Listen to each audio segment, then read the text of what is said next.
16th of May 2013.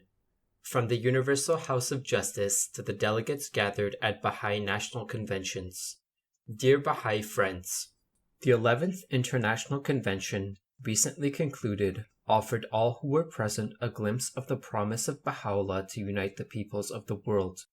More than 1,000 members of 157 national spiritual assemblies attended, and nearly 500 more, including those from an additional 14 countries, participated in the election by mail. This diverse group of women and men, a veritable cross-section of humanity, evinced, in their participation in the electoral process and subsequent contributions to the convention consultations, a spirit of sanctity and love, a unity of thought and purpose, and a consecration to the collective enterprise of applying the healing message of Baha'u'llah that earned our deep admiration. No doubt the members of your National Assembly or the councillors will share with you the joyous fellowship they experienced and the insights they gained during the productive days spent in the Holy Land. You now gather in national conventions to carry out your own sacred responsibilities in the Baha'i administrative order.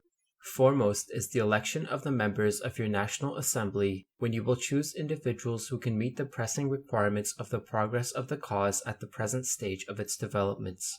Our letter dated 25th of March 2007 was intended to strengthen the Baha'i electoral process, and we urge you to give renewed consideration to its salient points. In the features and outcomes of this electoral process that distinguish it from contemporary practices, we find not limitations, but dawning points of profound implication. The delegates, as well as the generality of the believers, uphold the purity of Baha'i elections, scrupulously avoiding electioneering or discussion of who should or should not be a member, even when specific names are not mentioned. For not only does the Guardian prohibit reference to particular personalities, but he also states that we should refrain from influencing the opinions of others. Collectively, the Friends strive to purge themselves of every trace of worldly tendencies, pursuit of personal ambitions, promotion of individuals, contest and partisanship, which can corrupt and distort an election's spiritual character.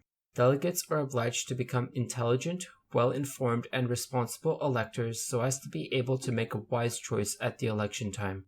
They enjoy the unfettered right to choose from among all those eligible, whether it be to retain members or to select new ones. The community wholeheartedly embraces the result of the election, confident that the delegates have cast their ballots for those for whom prayer and reflection have inspired them to vote. Within the administrative arrangements of the Baha'i community, there are a number of spaces that allow for the exchange of views, including cluster reflection gatherings, institutional meetings, and the 19-day feast. The National Convention is another such occasion, but unique in that it brings together the National Assembly and elected representatives from all parts of the country. The conduct of this consultative dimension of the convention calls for thoughtful attention. Shoghi Effendi stated that the National Convention should fulfill the functions of an enlightened, consultative, and cooperative body that will enrich the experience, enhance the prestige, support the authority, and assist the deliberations of the National Spiritual Assembly. Although delegates are to offer their views in a full, frank, and unhampered manner, he advised that time not be spent on problems of secondary importance and that disruptive forces, which are but the outcome of human passion and selfishness, should be resisted.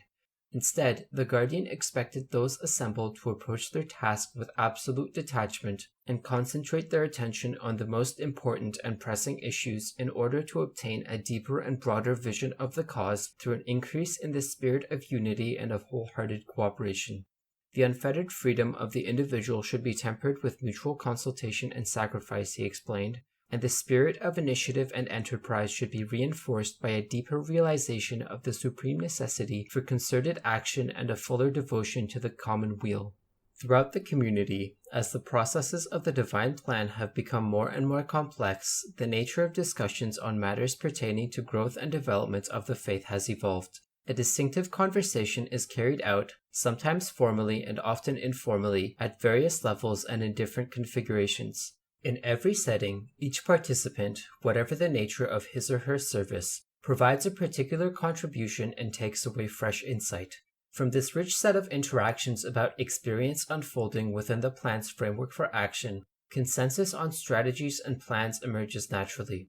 Among institutions, discussions flourish in an atmosphere of love and genuine respect, and unity of thought is readily achieved.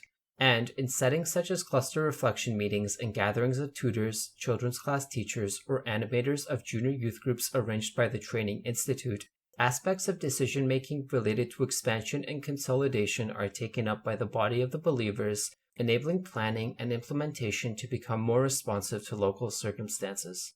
This conversation of the Baha'i world, grounded in allegiance to Baha'u'llah and safeguarded by firmness in his covenants, increasingly transcends the habits of speech characteristic of an age preoccupied with trivial or misdirected interests. With time, accrued experience, and continued guidance, this ongoing conversation comes to be distinguished by a more worthy etiquette of expression and gradually clarifies ambiguities, expands participation, airs concerns, strengthens bonds of love and association, refocuses endeavor, reconciles differences, resolves problems, and contributes to happiness and well-being. Your consultations with the National Assembly at the convention take place within the context of the larger set of relationships that bind the plan's three protagonists and must increasingly reflect the features of this distinctive conversation. Each year, the Rizwan message sets the stage for the discussions at convention by conveying a sense of the current progress of the Baha'i world and the work that lies ahead. Your contribution, though free and frank, is not characterized by insistence on personal opinion. While there may be a wide range of important topics, attention to the progress of the 5-year plan and the requirements of its remaining years cannot be neglected. You bring to the convention insights gleaned from the conversation unfolding within your region. In this way, you enrich the perspective of the National Assembly and become informed of its hopes, challenges, and aims. You enhance your own understanding of the affairs of the cause from a national perspective and rededicate yourself to the community's common enterprise. We are pleased to witness the promising advances in the deliberations at national conventions in recent years, and it is our ardent prayer that you may arise to achieve the high aims set forth by the Guardian for this vital institution of the cause. Signed, the Universal House of Justice.